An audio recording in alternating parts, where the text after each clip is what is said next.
playful, were in fact markers of a chilling intent, a silent communication that whispered across states and decades. The public, unaware of the depth of the investigation, remained largely oblivious, seeing only sporadic news reports, drowned accidents, and a theory dismissed as conspiracy. Yet the theory persisted, drawing researchers, journalists, and amateur sleuths into its intricate web, challenging perceptions of safety and normalcy.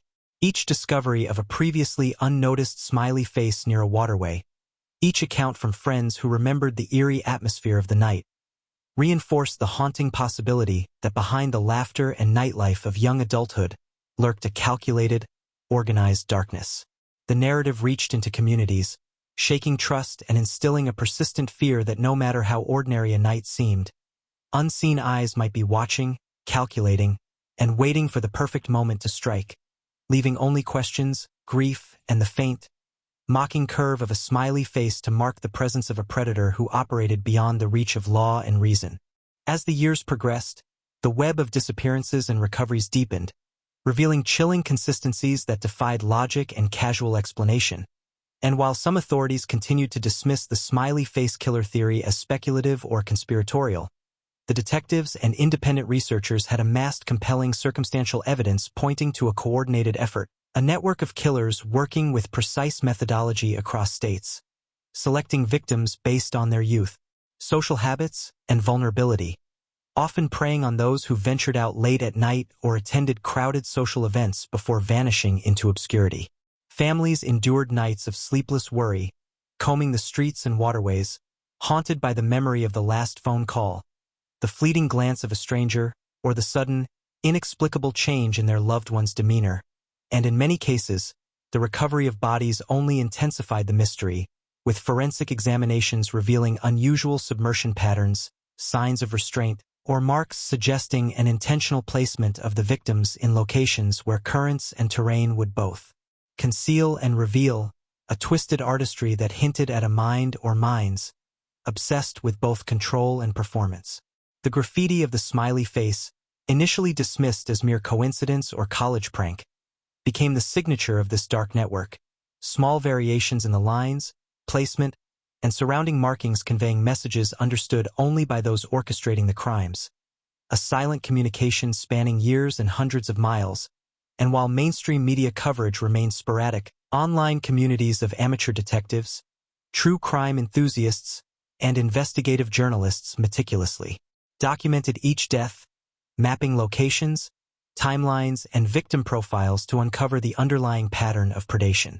Survivors and witnesses occasionally reported strange interactions, fleeting shadows, inexplicable surveillance, untraceable vehicles parked nearby, that suggested the perpetrators were watching, studying, and learning, always one step ahead, and in some horrifying instances, friends would recount feelings of a sudden compulsion or pressure to leave a scene, an invisible hand guiding victims toward the moments of their ultimate vulnerability, as if fate itself had been manipulated by an unseen orchestrator. The detectives' exhaustive research revealed unsettling connections. Rivers and urban waterways acted as preferred disposal sites, not only for their concealment but also for the symbolic act of erasure and revelation. The natural flow of water washing away evidence while leaving a haunting presence, and the smiley face markings, whether sprayed on nearby walls, scrawled on bridges, or etched subtly into signage, served as both a taunt and a message, a reminder that someone, or a network of individuals, was systematically asserting control over life and death with terrifying precision. Public awareness, while growing slowly through documentaries, podcasts, and news exposés, often met resistance from law enforcement and skeptical journalists. Yet the weight of pattern and persistence could not be ignored. The victims' profiles were remarkably similar, their last known movements traced along predictable paths, and in each instance, those closest to them reported a creeping sense of dread, a perception that something unseen had been following, waiting, marking its prey. Families' grief turned to obsession for some, as they retraced steps, examined local graffiti, and even confronted shadowy figures whose presence could not be easily explained. Yet the theory's controversial nature meant resources were limited, official investigations sporadic, and coordination across jurisdictions minimal, leaving the detectives and civilian researchers to pursue leads that law enforcement deemed too tenuous. As the story of the Smiley face killer expanded across public consciousness, chilling narratives emerged. Victims last seen laughing with friends, texting on phones, or walking along familiar streets were later found submerged, restrained, or partially concealed, their deaths blending seamlessly into the guise of accident while subtle clues hinted at a malevolent intent, and the consistent appearance of smiley face symbols near recovery sites became a haunting motif, a silent, sinister signature linking cases across time and geography. The detectives continued compiling data, cross-referencing every known incident, and while skepticism from peers and media persisted, the connections were undeniable. Rivers, highways, bars, graffiti, shadowy figures, and final hours converged in patterns that suggested not randomness, but design, a grim orchestration that transcended conventional criminal behavior.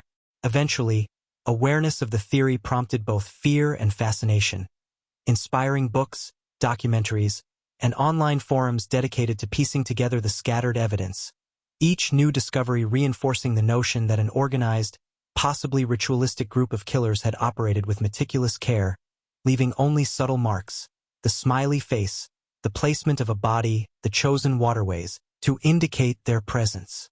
The narrative became both a cautionary tale and a chilling mystery. Young men, often brimming with life, ambition, and promise, could vanish without a trace, and the world might never know if accidents were truly accidents, or the calculated outcome of a network operating in darkness, unseen yet profoundly felt. To this day, families, detectives, and researchers remain vigilant, tracing the lingering shadows, analyzing every new disappearance, and interpreting each smiley face not as a simple doodle, but as a haunting testament to a theory that challenges perceptions of safety, normality, and human malevolence, leaving an enduring question echoing in the hearts of all who study it.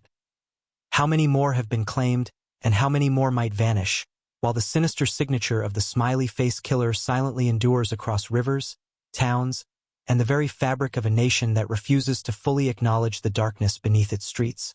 The story, sprawling and complex, remains unresolved, a dark tapestry of mystery and fear, demanding attention, reflection, and an awareness that in the ordinary routines of life, extraordinary danger may lurk, leaving only the faint, mocking curve of a smiley face to signify the unseen hand that orchestrates tragedy with meticulous care.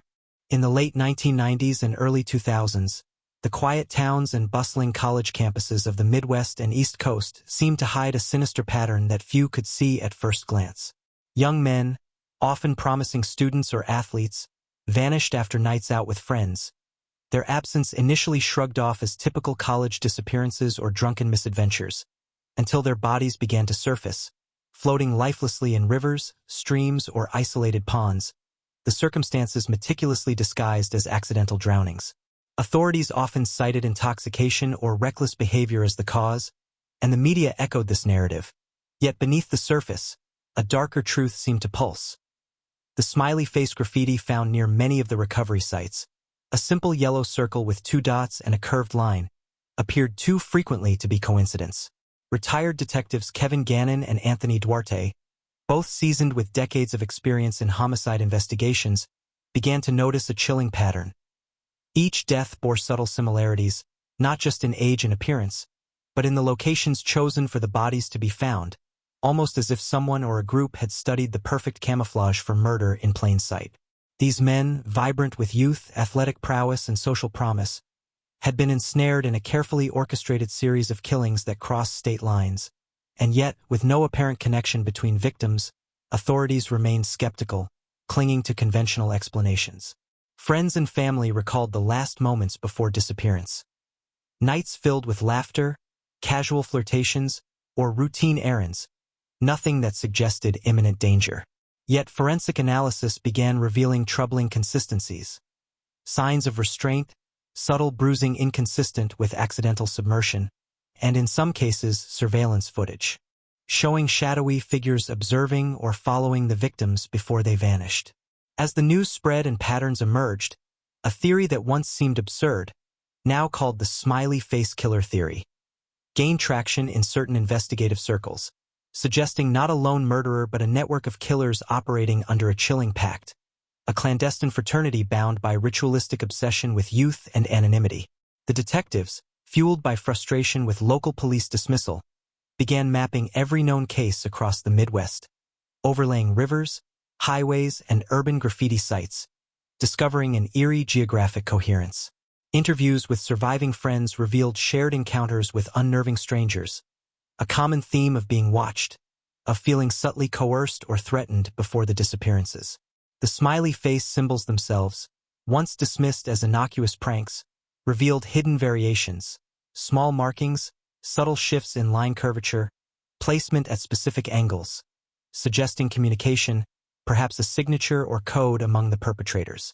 Meanwhile, internet forums and amateur investigators began connecting that professionals hesitated to acknowledge, uncovering cases long buried under bureaucratic red tape or quietly labeled as unexplained accidents. A growing unease settled over families and communities alike. Could these deaths truly be random, or were they part of a methodical, almost ritualistic selection, preying on those most likely to be alone, vulnerable, yet socially active? Each detail added to the mounting horror. Victims' shoes carefully removed, personal items left untouched except for a single item relocated in a manner suggesting intentional placement. And in some instances, messages left on online profiles that hinted at foreknowledge of the events. The narrative unfolded like a dark tapestry of premeditation, painting a picture not just of murder but of psychological manipulation, a predator's intelligence operating under the guise of everyday life, hidden in bars, streets, and college parties.